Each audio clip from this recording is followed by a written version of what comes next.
Bluff City Media presents the Two Buck Sports Show with your hosts, Rusty Buckets and Uncle Buck. Now, let's get to the show.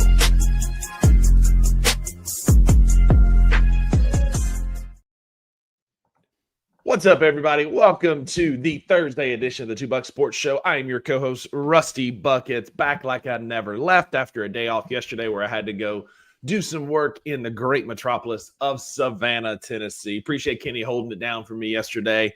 Probably an upgrade in eyes of some, including my co-host here, but I am grateful to be back in the chair with my guy, Drew Gann, a.k.a. Uncle Buck.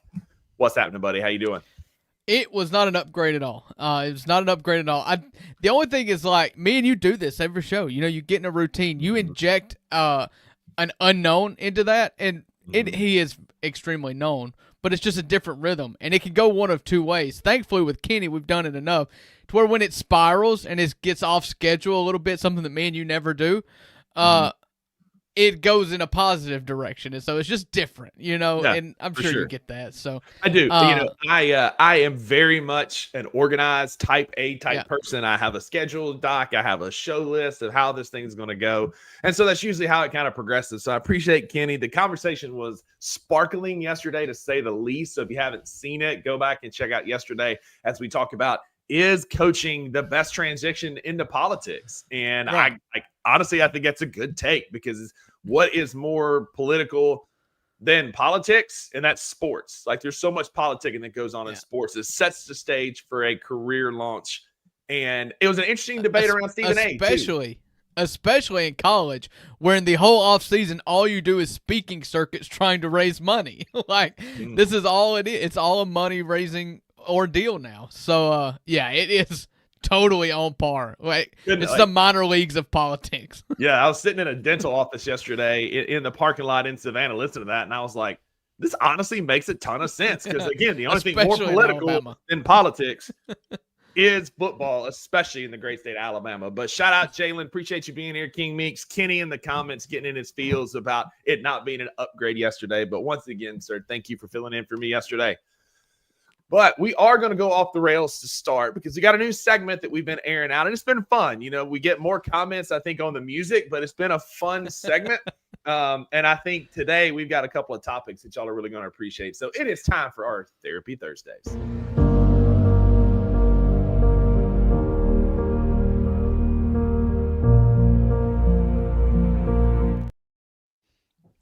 It's definitely the music that is played after the breakup happens and you're walking down the boardwalk on your way home with the river off to your right, and you're just weeping a little bit and just kicking rocks and reminiscing about the good old times and what went wrong.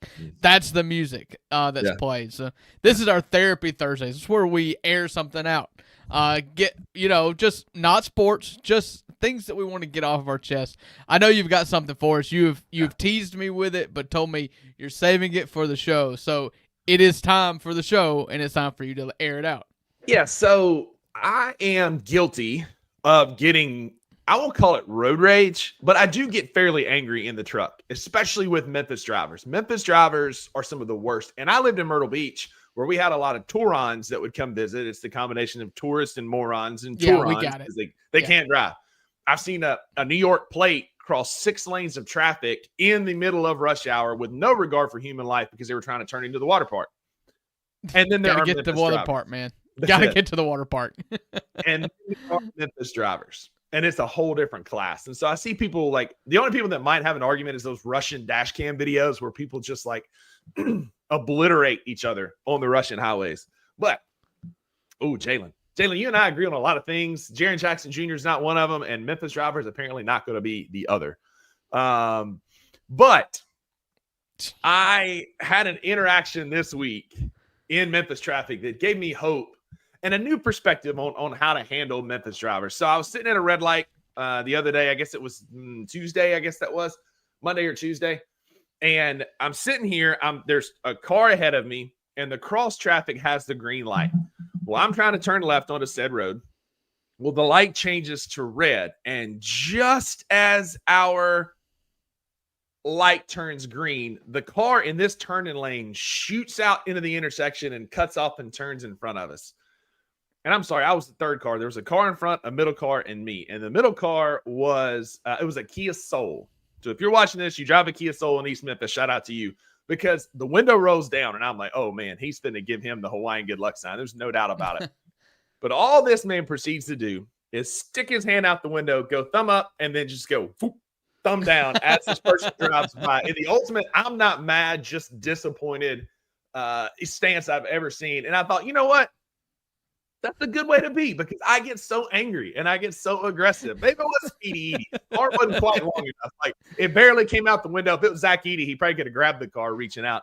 But I thought that's how it needs to be. Like, I get so angry and frustrated with people. And this guy's over here not getting mad, just disappointed, which I guarantee you this person in that Lexus, when they got home, they were like, man, I probably shouldn't have done that. Like, way more so than if he had given them the bird or the up yours or cursed them out. But instead, it was just a thumbs down like in Gladiator. I'm not mad. I'm just disappointed. And that's that was what I needed to see this week. I'm not mad. I'm just disappointed in your driving skills. You see that a lot in professional sports now. It's one of the big things, like, the cornerbacks, whether you're, doing the seat belt or whatever. One of the popular ones now is they've taken the horns down and kind of inverted it, giving the thumbs up and right over the would-be receiver. So listen, my thing is what I'm saying, like I like it hits harder than a bird. Absolutely. Because I've been given the bird several times. I've never been given a thumbs down. And I think it would hurt more. Like the bird, like it just makes me angry. Like, wow, you don't know what you're doing. If somebody gives me a thumbs down, I'm gonna be like, I shouldn't have done that. The bird, somebody gives you the bird and you're like, oh, that's probably a dime a dozen. They give the bird a lot. You got to think that a thumbs down is like a very, somebody who, a Christian that's just like, it reserves, bites his tongue, but you just had too much and you're just like, I want to give him the bird, but I just can't. And I'm just, This is a father of 3 kids who has seen some things. Is exactly what this is. Like, he is a father of 3 kids who can't express himself how he wants because he's got Pete and Repeat in the back seat, right? That if he's flipping off and cussing out people in traffic, Pete and Repeat are going to go home and let his wife know what he's doing. So this is a father of 3 who needs to express frustration in a way that's PG. And a thumbs down is perfect. Right. He would normally bite his tongue, but he's not. This isn't the bird thrower who likes to throw birds. This is warranted, too, because this person clearly ran this red light, and they needed this encouragement, and he had to get it out of his chest. But, shout out to you in the off-white Kia Soul, sir, wherever you may find yourself on this beautiful Thursday at lunchtime. Hopefully it's I will defend Jalen a little bit on this. He had the worst point ever. He's a Paul McCartney hater, which is stupid. Just dumb. But I'm not going to take his whole point, but I will say that I feel like everybody, all good drivers in the city in which they reside, say that the bad drivers in their city are the worst. Because you're just there. You grew up in the same place that I grew up, and we always say that Mississippi drivers are the worst drivers. Then you go to Myrtle Beach and complain about Myrtle Beach, and then you go to Memphis and complain about Memphis. Maybe the problem is just there's too many bad drivers. Maybe, but I'm going to be like, I have driven in the hills of North Mississippi, the sandy shores of the Carolinas. I have driven in Boston. I have driven in Maine. I have driven in Chicago. I have driven through St. Louis, Memphis, Nashville, all these metropolitan areas, Atlanta. Memphis laps everybody in just aggressiveness. Like yesterday, I was coming back from Savannah. I was doing like 74, 75 on 385. And I had a line of Altimas and Infinities like wiggling behind me. Oh, there are crazy drivers in Memphis, no doubt, when you get on the interstate. Brother, I finally was able to get around this car. And like it was just like a dozen Altimas and Infinities came flying by and scared the life out of me. Yeah, that's exactly. True. That means he sentenced you to death. Listen, my therapy Thursday was a big win in the Gann household. And if you don't have kids, you don't understand. And I'm an empathetic person. So you can understand. I believe people have empathy. They can put themselves in my situation here. Mm-hmm. But it's a little potty talk, so I'm going to keep it clean. But I've got a 3-year-old who, for the life of her, will not go number 2 in the potty. And we've tried to reason with her. She's a very vocal, very learned 3-year-old in our opinion. She's super smart, but for some reason she just avoided it. I've tried bribing her with candy, toys, snacks, money, a car, college, all kinds of stuff. Wasn't taken.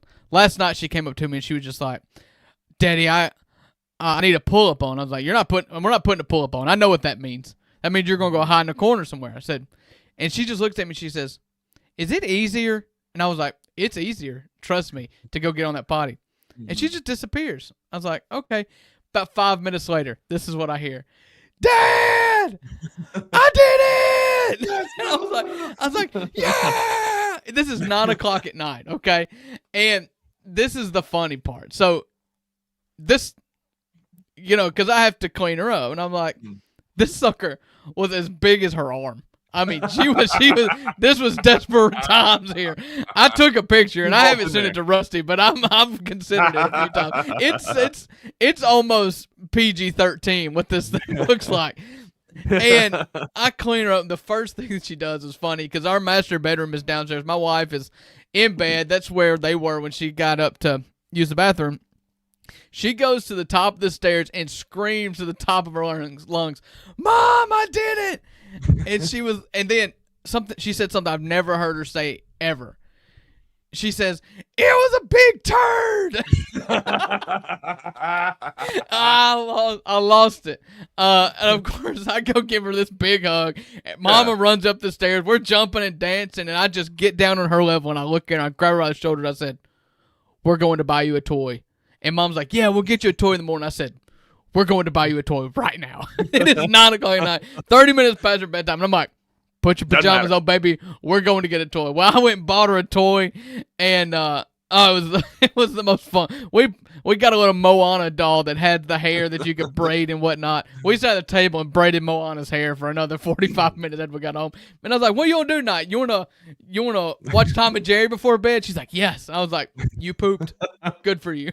So. I love pulling out all the stops. Like Jalen says here, man, we're celebrating. What a milestone. King Meeks is celebrating here as well. We appreciate y'all. Yeah, so I'm battling some a little bit of a head cold, sinus, whatever. So I went to bed at 8:30 last night. And I wake up at 7:15 this morning to a video of little Jenny saying, it's a big turd, laughing and being excited. And I was just I hate I missed that in the moment. But I don't have kids, but I know the struggle that is with my nephews. I watched my brother go through it and my sister-in-law who had a milestone birthday yesterday. Happy belated to Andrea. We won't say what year, but she's feeling awful sporty. But shout out to I know how old your brother is, so I'm guessing it starts with a 4. Yeah. So, but big milestone for Andrea yesterday. But I know it's a big deal. And so, you got to celebrate those wins, you it's just again, it's apples and oranges here. Yeah, but with a puppy, you celebrate a puppy when they go outside, you give them that positive reinforcement. So she deserves all the toys and all the ice creams and all the cheers for sure. And she's pump faked us a couple times because she's done this before and she's never done it again. So I'm holding hope. But she looked at me afterwards and she said, "That was easy," and I was like, maybe it clicked. Maybe you've got, I don't make excuses for myself. I get myself in the situation. We've got a lot of kids. I love having kids. This is part of it. But you get raises when you get a kid out of diapers. Well, first out of formula, and then you get a raise when you get kid out of diapers, and then it's daycare. And then, and so you just keep getting these raises a little bit. So I'm like, dude, if I could get out of pull-ups right now, great, for a little while until the next one comes right So it's all marginal. It's a one step forward, 2 steps back when you've got to celebrate the small things in life, because if you don't, you'll just live a life of misery. You got to celebrate those little milestones, and one of them is going in the potty. Big shout out. I will say, Kenny, you may be right. I just don't know that Drew's kids bite as much as my dog does, because Shelby is she's a little over, she's almost 2, she'll be 2 in November, 2 next month, which is wild. And she is firmly in the velociraptor stage. And I don't know that human babies go through that, but she gnaws on everything. Me, my roommate's dog, everything. I don't, is that fair? Is that fair? I wouldn't go that far. A puppy's probably easier because it's quicker out of the puppy stage than it is. Maybe. I would say a baby until they're potty trained, so call it, if this is, she did finally, cross that threshold 3.5, but pre-K, I'll say when they go to school at 4, we'll call it 4. I'll just knock it down a year. I like that. Yeah, that's fine. I will say though, maybe their teeth are a little less sharp. How about that? Maybe a little less sharp teeth than my puppy has. But yeah, I think this is a record. And he's got a this is a record. Those are rookie numbers. You got to get those numbers up, man. Yeah, but appreciate y'all hanging with us on Therapy Thursday. We are the Two Bucks. We're live Monday through Friday, 11 a.m. Central on Bluff City Media's YouTube channel. And this is what you get in the first 15, 20 minutes of the show is utter buffoonery. Yesterday, it was political nonsense. Today, we're pooping in the toilet, telling people we're disappointed, and biting kids at preschool. So, yeah, exactly. So, if you were the one that ran that red light, thumbs down to you, sir. But guy in the Kia Soul, you get a massive thumbs up. We've got a lot of stuff to talk about today. We're gonna hit the bumper, my favorite bumper, because it means basketball season is back. We've got Grizzly news to talk about. We have apparently hired a dentist to coach our basketball team, which I'm super excited to talk about. Because Chris Jans in college basketball is known as the dentist, and now my professional team has a dentist coaching. But all that and more in our Talkin' Grizzlies segment.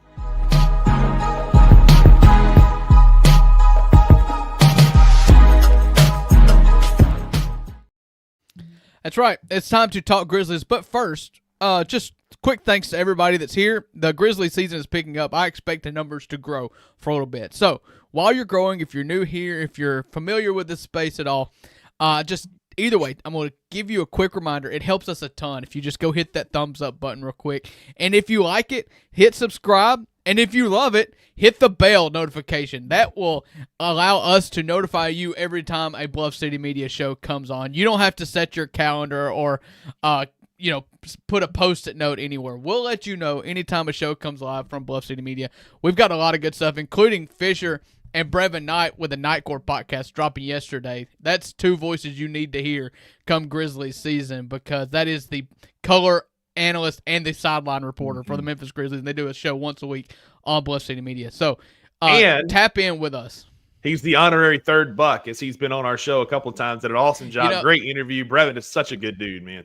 I text Brevin yesterday, which is by far the biggest flex I have, is that I have the phone number and a relationship with former NBA veteran and color commentator for the Grizzlies, Brevin Knight. But I texted him yesterday, see if you want to hop on the show with me. And the pitch I gave him was like, I also want to talk New York Giants and Jackson Dart, his beloved NFL franchise.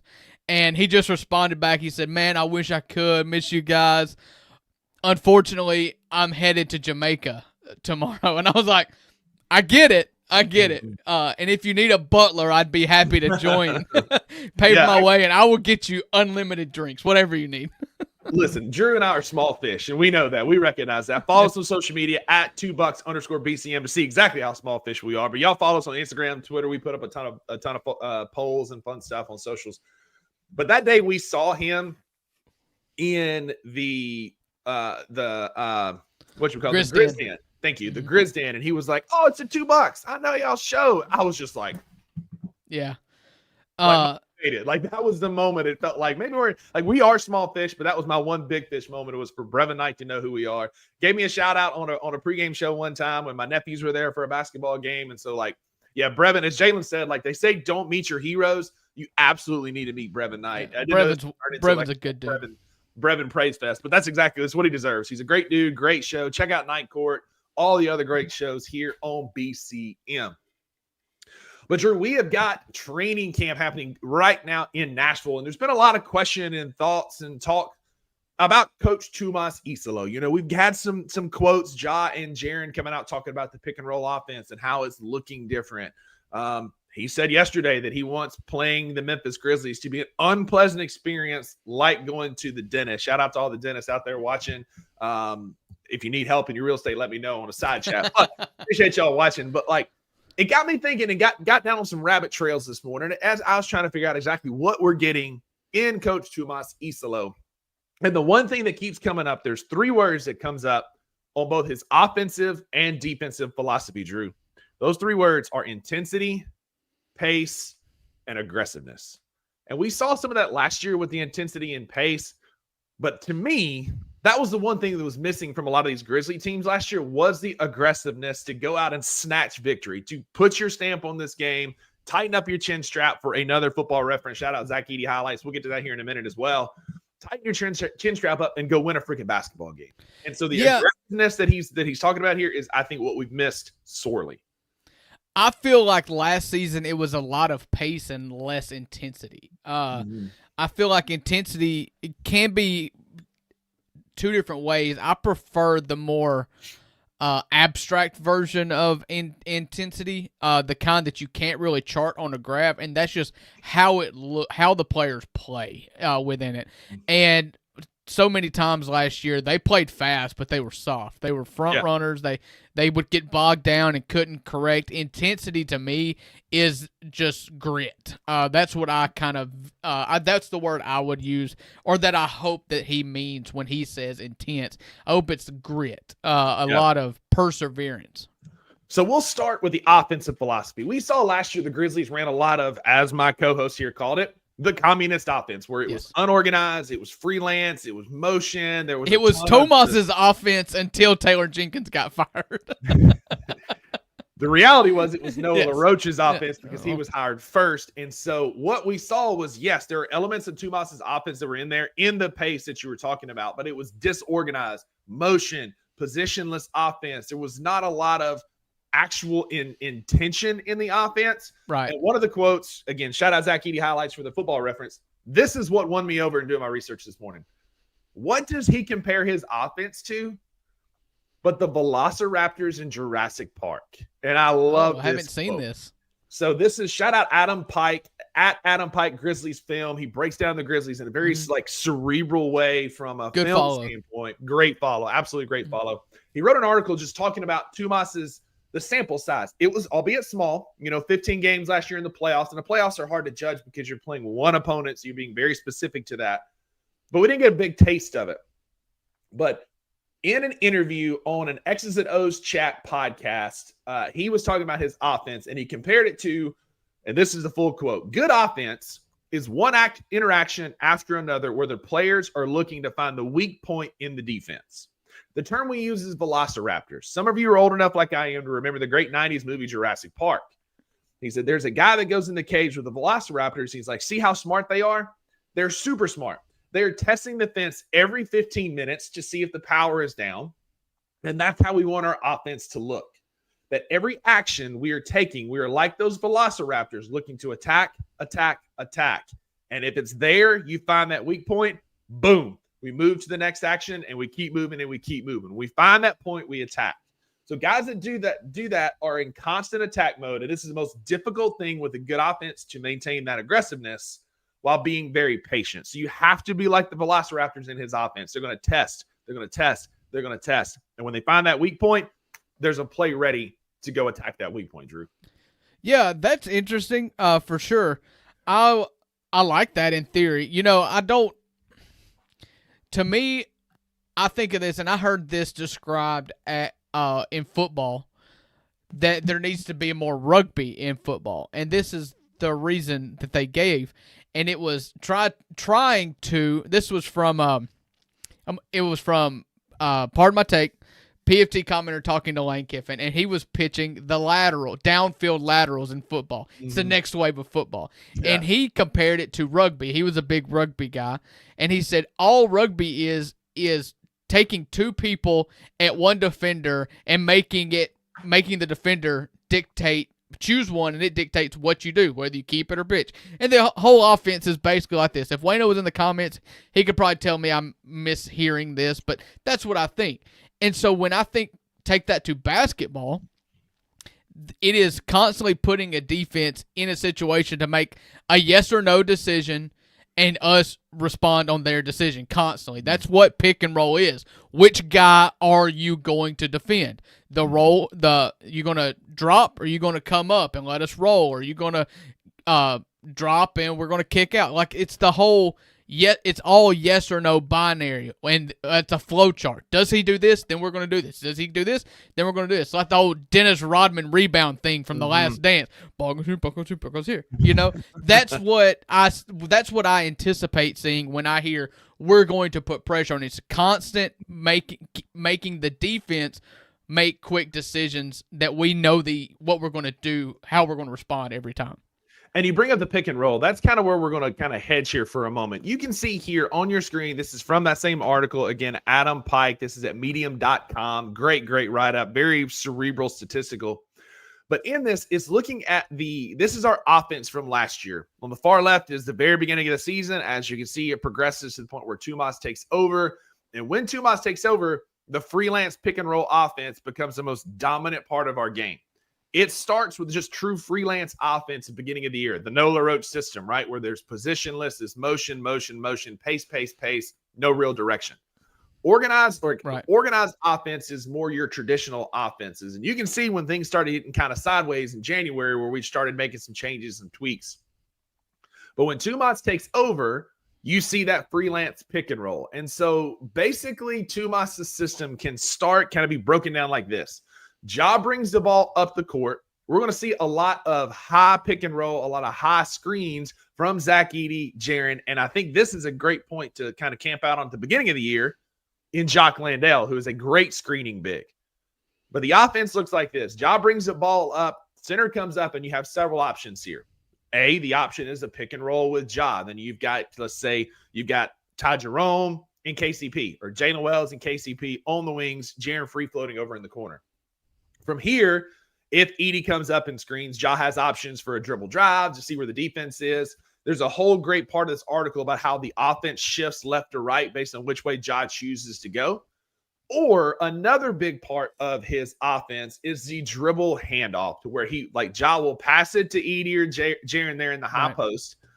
Jaren, let's say, then has the option to give it back to Ja on a handoff for a drive, for a pick and pop, or he can fake the handoff and then facilitate that offense. What you're seeing here is a pass to, say, Jaren in the high post. From here, he would pass it to Jalen on the left wing and then pass it over to KCP, who then drives for a penetration. Jalen would come back over the top for a kick out, or Ja could drive for a finish at the rim. It's all about pace and it's about movement, but it starts with the pick and roll or a handoff, Drew, which is something we didn't see a lot of last year per the first chart. Yeah, I mean, there was no doubt. There were articles written by every single publication that covers the NBA about the Grizzlies zigging when the rest of the conference is zagging. You know, the whole NBA does a lot of pick and roll, except for the Grizzlies, and it was kind of at an alarming rate. And you knew at that point, like, either they have revolutionized something and the league will follow, or it's not going to work. And when you saw early on and throughout the whole season that the Grizzlies weren't going to beat good teams, you knew it was probably just going to go by the wayside, and that's what happened. Listen, I like organization. I like plans. You know, to talk about football, like, I'll just go ahead. We're started. We were going to come back to it, but and I touched this a little earlier when talking about the rugby analogy and all that, but you've got a plan. You can't just go into this without a plan of attack. You know, Ole Miss's worst offensive coordinator of all time was this guy named Phil Longo. He's now the head coach at Sam Houston State or something like that, doing a terrible job there too. But his whole concept is a lot like what Noah LaRoche and Taylor Jenkins was doing last year, where instead of planning what you were going to do pre-snap, it was, we're going to chase open space, and you're going to snap the ball and look and see where you see a lot of green. You're going to go stand there. It doesn't work. It just doesn't work. And so to have a plan of attack and using motion and using getting defenders on islands, making defenders choose who they're going to guard, that is the footballization, as Zach Edey highlights, says in the comments, that I picture.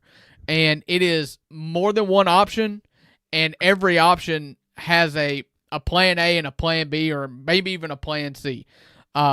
And I like that it's always going to start, or at least I hope that it's always going to start with our quarterback having the ball and our quarterback being John Morant initiating this. It drives me crazy every time I see football teams take the quarterback out, their good quarterback out, and run some kind of shtick because there's a tight end that can fall forward, or a running back that runs. But like, if your quarterback gets you there, your quarterback's the leader. Your quarterback should receive the snap every time, in my opinion.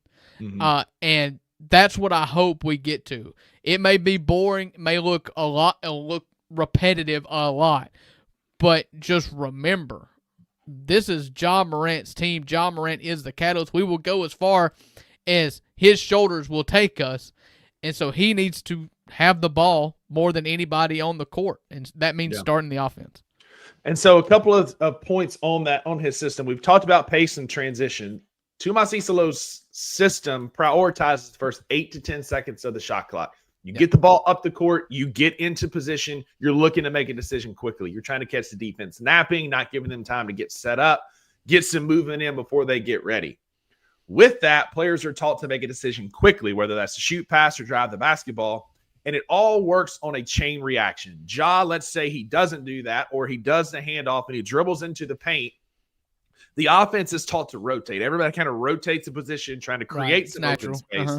And then with that, Ja has the ability to continue to the rim, look for a Ty Jerome, KCP, Jalen Wells kick out, Jaren rolling to the basket, or he can dribble out and start to play over. But the idea is that you're creating an advantage with the motion, with the penetration, getting people focused on the penetration, and then the rotation on the back end can create some wide open corner looks or elbow looks because of the attention a Ja Morant can command. And so he's always said you need a versatile big who can set picks, an elite point guard who's a playmaker.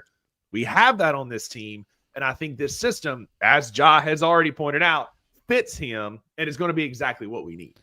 Yeah, I think that's the reason why one of the comments that kind of perked my ears in media day was Tuomas said quick decisions are going to be I would rather you make quick decisions than correct decisions, I believe was the quote. If that's not the exact quote, that's the spirit of the quote. It's like early on, we're going to stress being fast. Do not take an extra second to decide whether that is the good decision or great decision. Just make the dang decision. And that's because the first 8 to 10, honestly, probably 4 to 10 seconds of the possession is the most critical, because we're not wasting any time thinking. We're going, and then because of our pace, and as long as we keep our space within that pace, then something will open up, and we will at best have a open three as the fail-safe there. Yeah, so there is a high emphasis on three-point attempts in this offense. Yeah, that's just the NBA. Yeah. Right.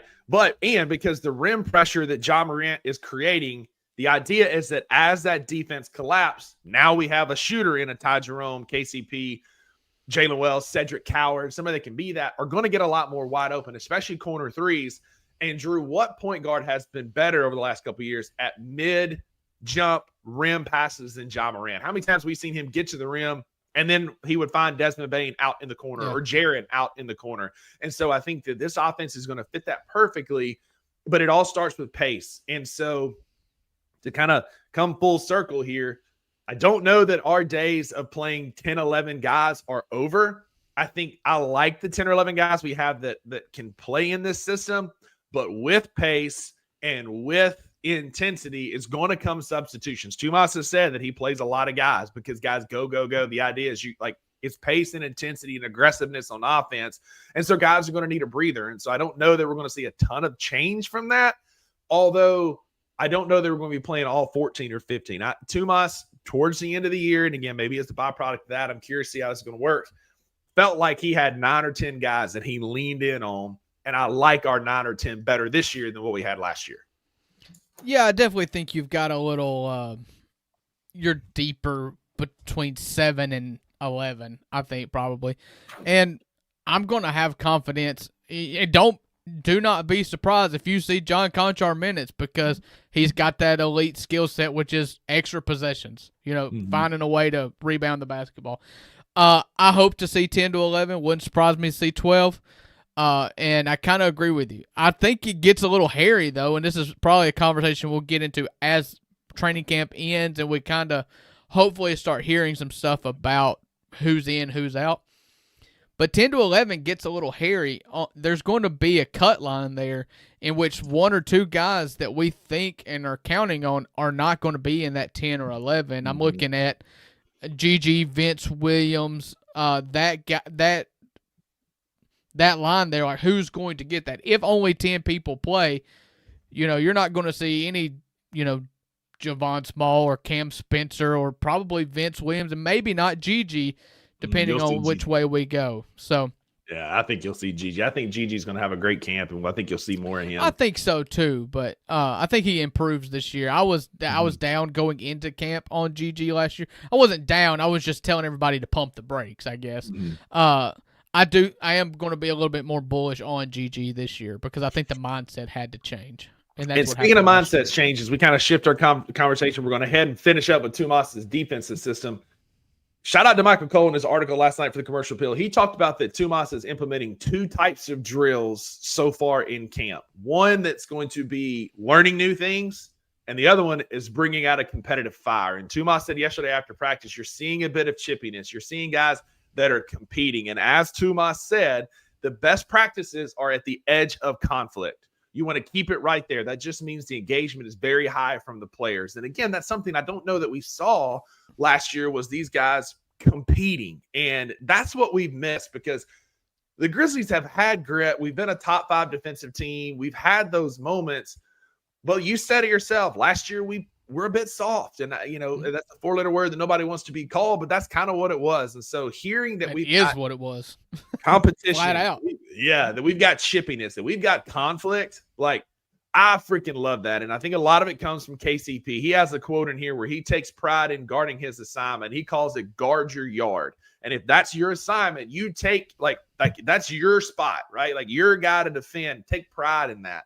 And understanding that we're having that so far, that we flanked Ja Morant with a couple of great defenders with an edge. KCP, Jalen is a bit more of a silent edge, but you can tell he defended with an edge last year. Drew, I think that's going to make us that much better as a unit, especially with this defensive philosophy of Coach Tuomas.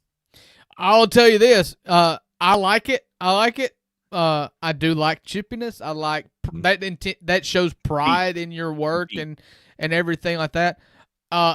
If one of our star players breaks a hand, you're firing Tuomas right now. I don't want to. Let's not be able to rein it in. Let's not cross that threshold. Brother, I've been there. Joe Moorhead let our players fight in the locker room, and Willie Gay broke Garrett's orbital socket before a bowl game. So I get that. Trust me, I get it. And it cost him his job as well.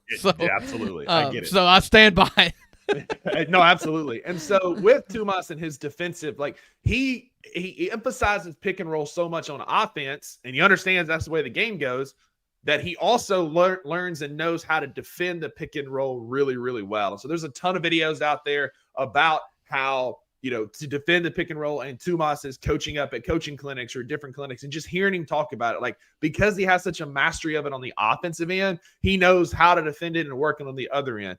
Primary, decision making, right? Making the defender or making the offensive player come to a decision point in a panic, right? Where you've got people closing out, you're talking, you're barking, you're calling out which way the screen's coming from.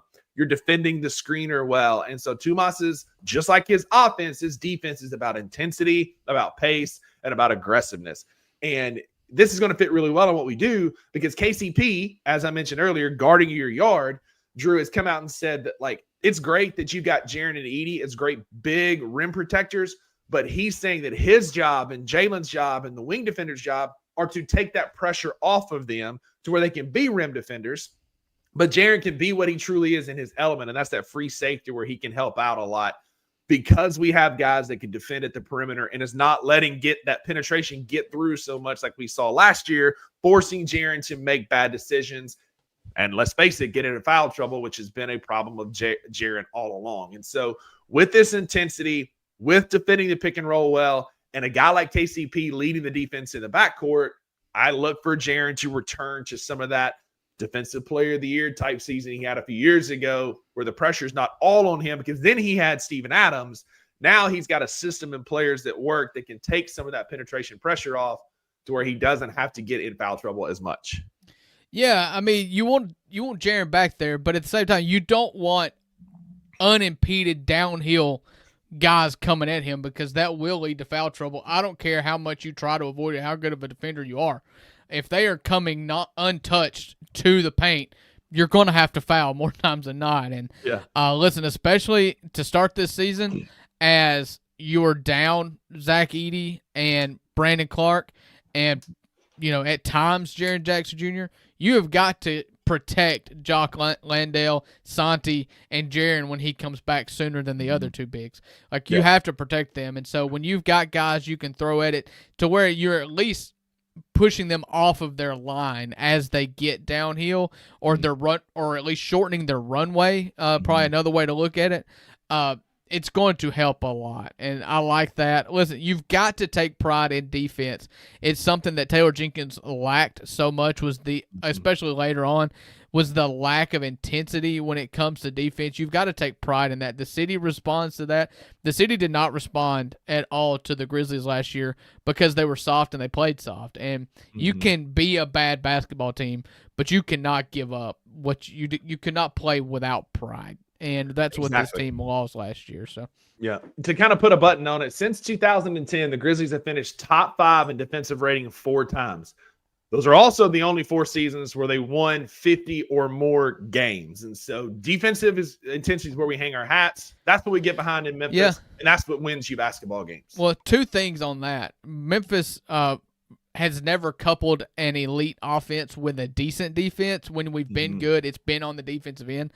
But also, I think that's probably league-wide. The best defensive teams last year down the stretch were Indiana and Oklahoma City. Like, you when you're picking a team that's going to make it far, you cannot be as bad on either end of the court. You have to be above average both. You cannot be a champion unless you are good in all phases. Exactly. And the Memphis Grizzlies have a shot at that. Go head on over to FanDuel, FanDuel.com. Some lines for the Grizzlies. You've got a couple of fun ones here. Jaren's break-even point is around 24 points per game. The money switches if you get lower than that to minus odds. But right now on FanDuel, you can get Jaren to average 24 points per game or more at plus 105.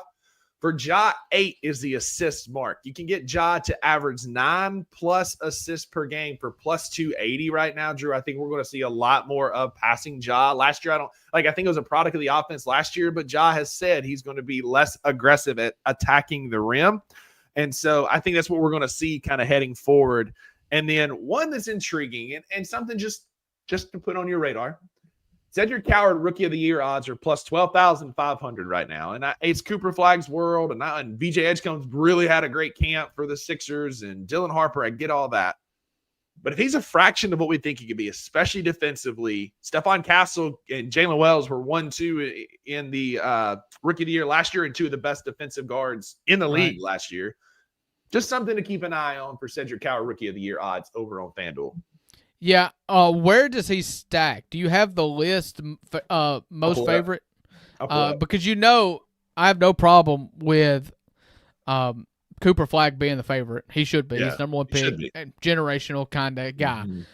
He's going to have the keys to the car. I'm curious after him. Yeah, I'm pulling it up. I'm logging in FanDuel right now. Right now, too, they also have early lines. So they've dropped the Pelicans at Grizzlies for our opener. It's our first game, October 22nd in the Grindhouse FedEx Forum. New Orleans comes to Memphis and comes in as a 3.5-point road dog. That line's a lot closer than I thought. Grizzlies only Skinny Zion by 3.5. I guess so, man. It was just interesting to me that's where we 3.5 feels awful tight for that first game, don't you think? No. I mean, you think of public opinion for both teams. I would honestly say that people consider the Grizzlies to be trending down, and the Pelicans are down and nowhere to really go but up. And you pair that with a giant Zion that looks like a humanoid. If that's a word. Is that a half human, half robot? That's a humanoid, right?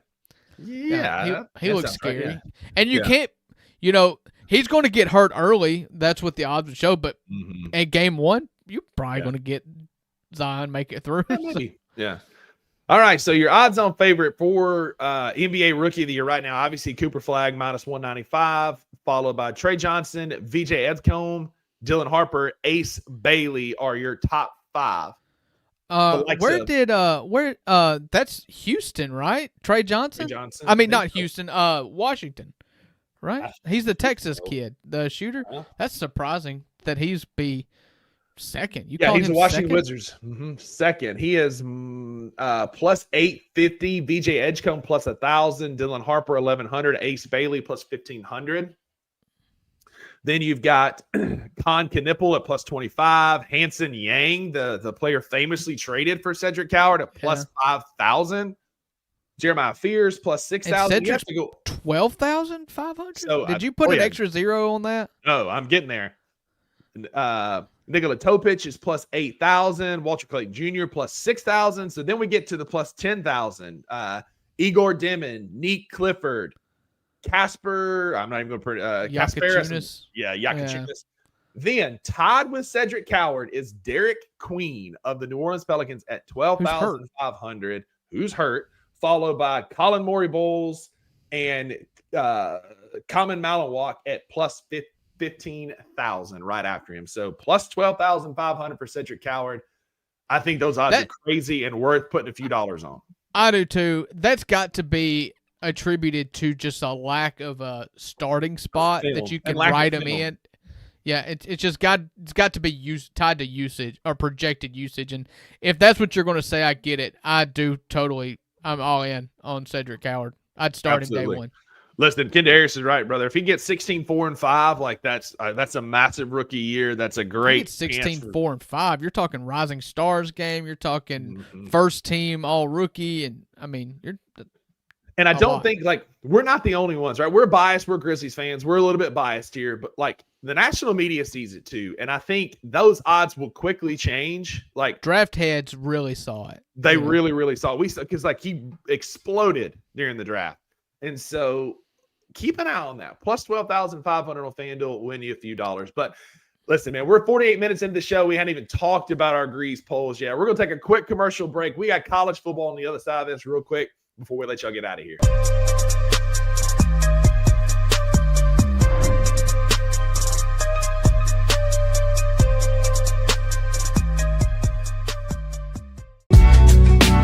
In the heart of the Highland Strip for 27 years, Trilogy Tattoo has helped tell stories for Memphians for generations. Located at 530 South Highland, Richie and his team are waiting to help you tell yours. From tattoos to piercings, your body art should be as unique as you are. Voted a Memphis Flyer top 3 tattoo shop in the city of Memphis since day one. Your story will be safe here at Trilogy Tattoo. Open 7 days a week, Monday through Saturday, 11 to 11, and 3 to 11 on Sundays. They have convenient times waiting on you. Let Trilogy Tattoo help you tell your story.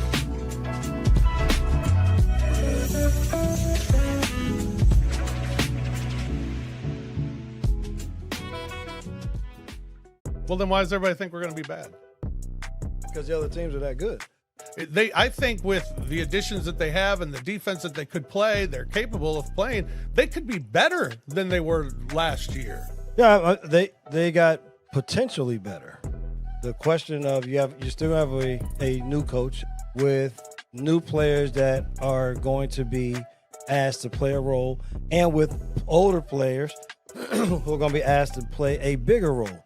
The only reason why the questions are there is because, like I said, you still have the ifs. The ifs are there. They have the pieces to be competitive, but we have no track record to say that all of these guys will be able to do the things necessary to be competitive and stay in the top of the West. Right. Tune in to the Night Court Podcast with your hosts, Rob Fisher and Brevin Knight, on the Bluff City Media YouTube channel.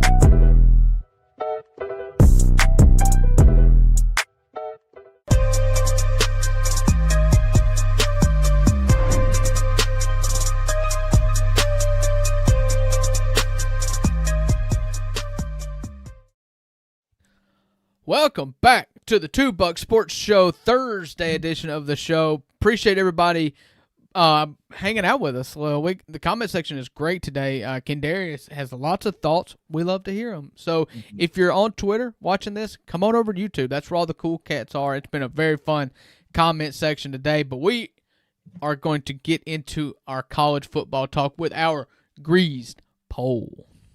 I don't know who went first last week, but I got mine uploaded to the studio first, so we're going to go with mine first. That's just how this is going to work today. That's what we're rolling with. This is our top 10. Yeah, tell them what the Grease poll is, Drew. Yeah, so just like good redneck boys that we are, we went to rodeos growing up, and at the rodeo there's always this event for kids in which they grease a flagpole, put $5 at the top of it. First one up the pole wins the $5. It's pretty simple, but the theme is, and how this relates to college football, is there's also a pole, P-O-L-L, in college football, in which it's really hard to get to the top and even harder to stay there. So that's where it comes in. We're rednecks. This is our greased pole, P-O-L-L. Yeah, so I'm up first, and my number one team didn't change. Miami, taking care of business. They were off last week. They got an opportunity to make a loud statement this weekend as they go to Florida State for a big matchup in the ACC. Lost a little bit of luster after Florida lost to Virginia, although I don't know that it should. Virginia was the number 4 total offense coming into that game. Just wild that they flew completely under my radar.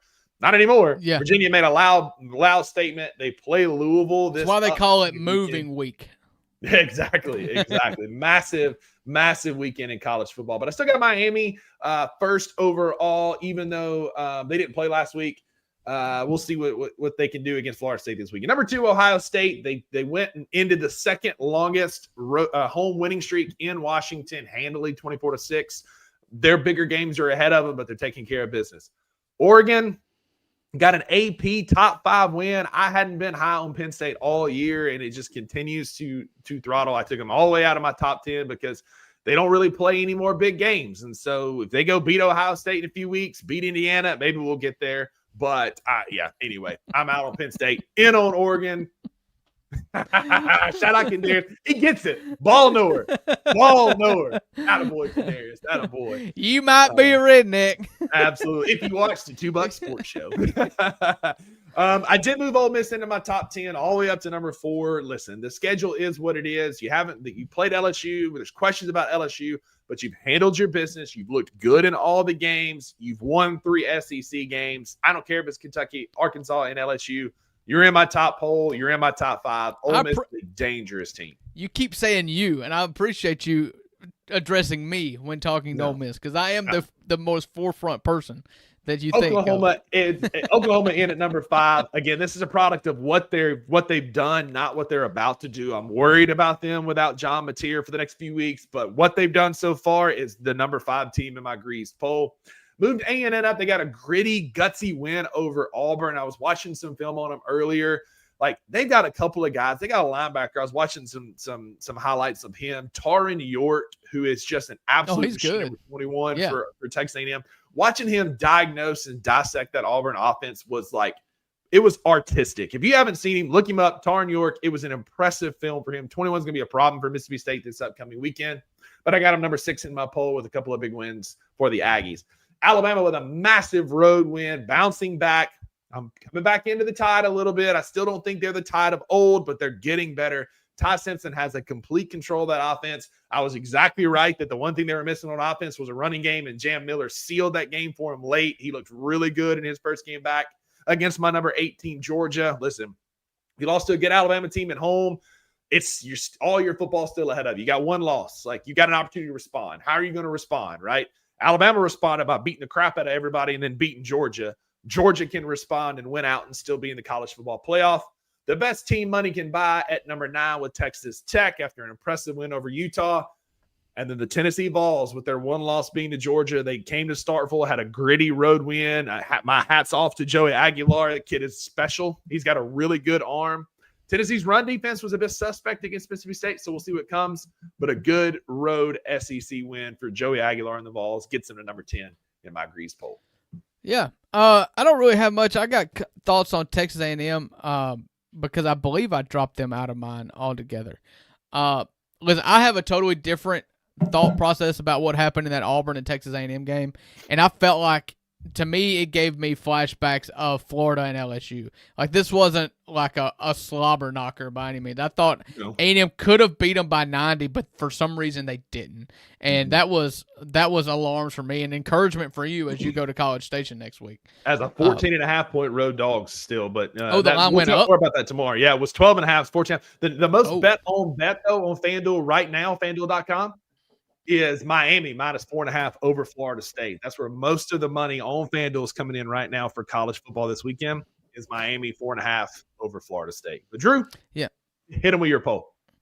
Yeah, so this is my Grease poll. It is moving week. It was moving week, rather, as you will see week number 6 here kind of tail off with the matchups. Last week was the biggest week of the year in form of matchups, and my Grease poll reflects it. Ohio State, you haven't done enough yet to knock them off number 1 for me.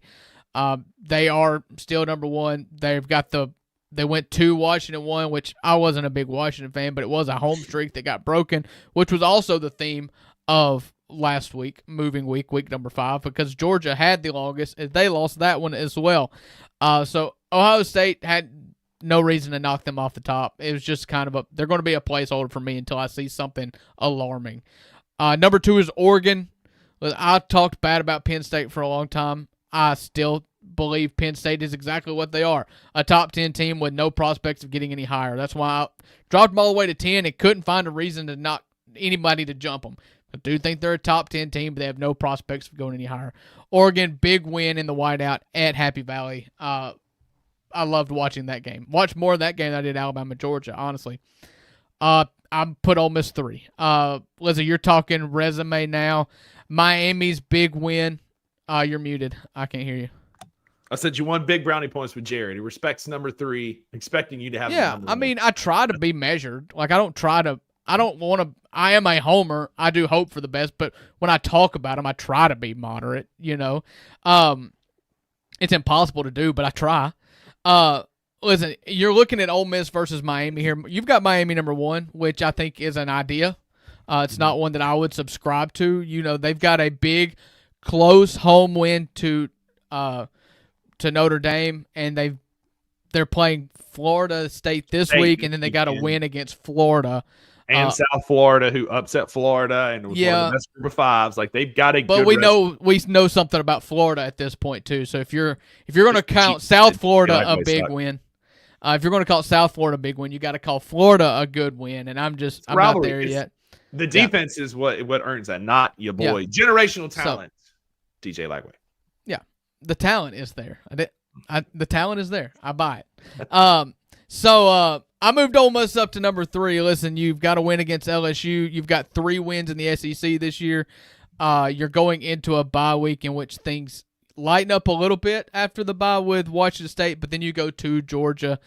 Ole Miss probably, I feel like, has the most risk of the top 4 teams when it comes to taking losses, because you go to Georgia, and then you go to Georgia, and then to Oklahoma in back-to-back weeks. I don't think anybody in the SEC is going undefeated. Ole Miss is the only team left that's undefeated that I think has a chance to go undefeated, but I don't think those odds are very high anyways. I think you're going to take a loss, and that's okay. I've got Ole Miss as 3. I like what they're doing so far. Trinidad Chambliss, I don't envy Lane Kiffin at all when he has to make a decision and has to tell Austin Simmons that it is the other guy's job. You're going to have to figure out a way to keep him happy. Alabama, number 5. Listen, I never totally jumped off board with the Florida State. The talent's there. They went to Georgia and, again, got out to a big lead and fought in the war late. I love what Kayla DeBoer did and what Lane Kiffin did in their respective games on Saturday, where you had an opportunity to go and win the game on 4th down and not give the ball back. And both coaches went for it. It paid off swimmingly both times. You were able, in Ole Miss's case, were able to keep the ball for the final 5 minutes of the game. And Alabama did the same thing to Georgia on the road. Oklahoma, kind of a placeholder here. They were off.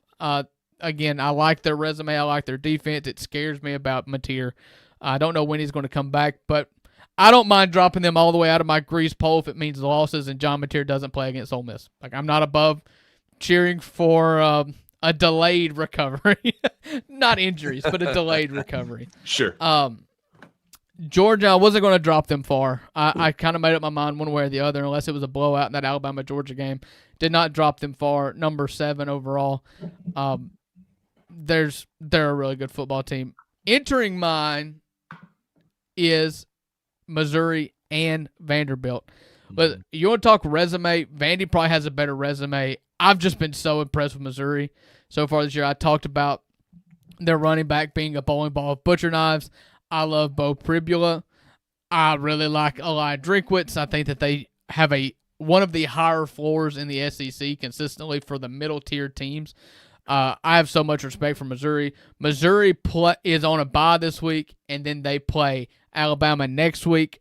Vandy, who my number 9 team is, they are just boat racing teams. They were in a dogfight offensive shootout for the first half against Utah State, and then they just blew the doors off of them. I think it was 55-35 to end that game. Listen, Vanderbilt scoring 55 points will never seem like normal to me. Yeah. They are just blowing the doors off people. Somehow there are going to be people that pick them to beat Alabama this week. I just don't believe it still. It'll be close, but I think Bama wins. I think that Vanderbilt deserves a spot in our grease poll, one of our grease polls before they go to Tuscaloosa this week. So I put them in there. And listen, I made the case for Penn State number 10. They will always be a top 10 team playing in this conference. They're not going to take any more losses for a while. They're going to end the season as a top 10 team. They're going to get bounced in the semifinals. This is just what they do. It's in their genetic makeup as long as James Franklin is their head coach. So I left them at 10.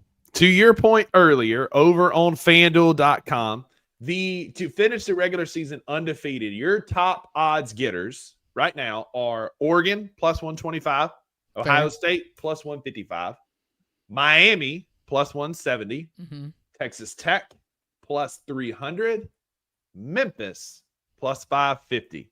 Ole Miss clocks in at plus 700, just behind North Texas at plus 650, and just ahead of Georgia Tech at plus 900. But those are your odds getters on FanDuel to go undefeated in college football.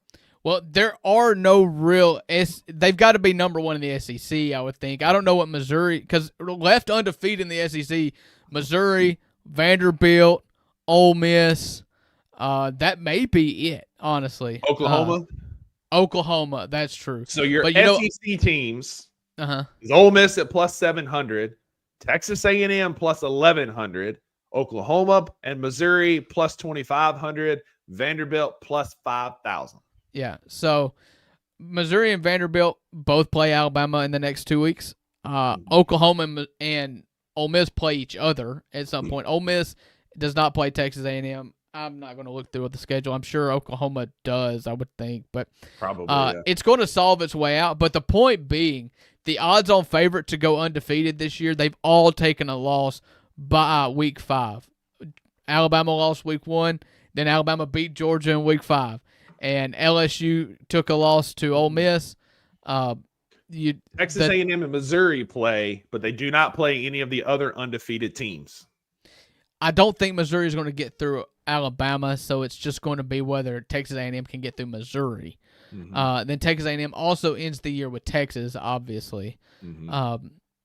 That is obvious, right? They do end the year playing each other. 11-28. Yeah, it's on November 28th. But we'll be picking some of these games this weekend, including the Texas A&M game. Drew, we're also tomorrow against on our FanDuel Football Friday segment. We're going to be picking against the FanDuel odds. So y'all make sure you tune in tomorrow. One of the games we're picking, Drew, is the number 103rd and 123rd third down offenses in the country. No, it's not Iowa playing Iowa, as I saw in the comments, but it's Texas and Florida, which is wild. I had nobody's rate. As out as I was on DJ Lagway to start the year, I did not anticipate that. But we will be picking that as one of our games tomorrow on our FanDuel Football Friday segments.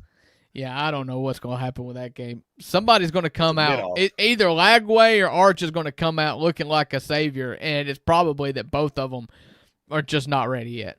Both of them are being carried by their defenses, that's for sure. Florida and Texas both have elite defenses that they are wasting. And I'm interested in Texas, though, because they got dragged in week 1 because of how Arch looked against Ohio State on the road, and they haven't played anybody.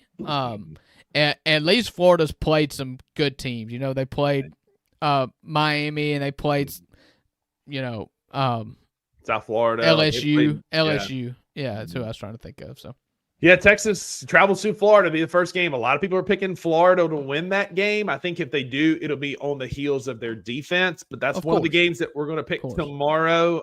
As Texas travels to Florida, they are currently sitting as a 6.5 point. So basically a touchdown favorite in the Swamp. Over under is set at 41.5. We'll talk about that more tomorrow, but I might hammer that under with how bad these offenses have been. But more of that to come tomorrow. Listen, you're still here at the hour 5 mark. Thank you for hanging out with us. We appreciate it. That's going to do it for our show today. Thanks for tuning in. If you're here, give us a thumbs up, as Drew said earlier. We appreciate that. It helps us a lot. Thanks for everybody who's been in the comments. We appreciate y'all. Remember, when you're in traffic, you're being a friend to somebody who needs a friend. So give them a thumbs down instead of the bird. Let them know you're disappointed. Keep your sanity. Keep your Christianity. Your mama would be disappointed in you. I love you, but I disapprove. That's it. So, I'm not mad, but I'm disappointed. Give them the thumbs down. Drew, tell them why there are no refunds for today. That's right, because with the $2, you always get what you pay for, and that's 1 hour and 6 minutes of pure hilarity. We'll see you tomorrow. Thank you for listening to the $2 Sports Show. If you enjoyed this episode, leave a rating and a review wherever you download your podcasts. Also, like and subscribe to Bluff City Media's YouTube page. We'll see you back here next time.